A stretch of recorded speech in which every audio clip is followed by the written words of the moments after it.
તો ગુજરાત કોંગ્રેસ પ્રમુખના CR પાટીલ પર પ્રહાર તો નામ લીધા વગર શક્તિસિંહ ગોહિલે પાટીલ પર પ્રહાર કર્યા હતા। ભાજપ સરકારમાં સારા અધિકારીને સાઇડ લાઇન થાય છે તો ભ્રષ્ટ અધિકારીઓને સારી પોસ્ટિંગ મળે છે। નેતા મરાઠી એટલે કે મરાઠી કેડરના અધિકારીને પોસ્ટિંગ કરાવે છે। પોતે ઓર્ડર કરે છે અને પછી વલસાડવાળો ફસાય, હું ફસાય છે એમ લાગે એટલે કે હું ટ્રિબ્યુનલમાં આવું ક્યાં સાંભળ્યું છે? મારા ઓર્ડર સામે મારે જવાનું ટ્રિબ્યુનલમાં કે મેં રિવ્યુ કરો મારો ઓર્ડર?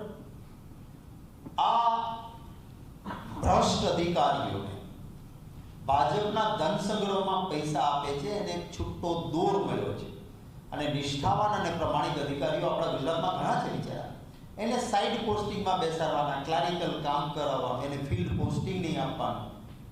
અને હું મરાઠી છું, નેતા છું ભાજપનો, તો મારે મરાઠી કેડરનો માણસ લાવીને અહીંયા મૂકવાનો। કઈ રીતનું શાસન ચાલે છે?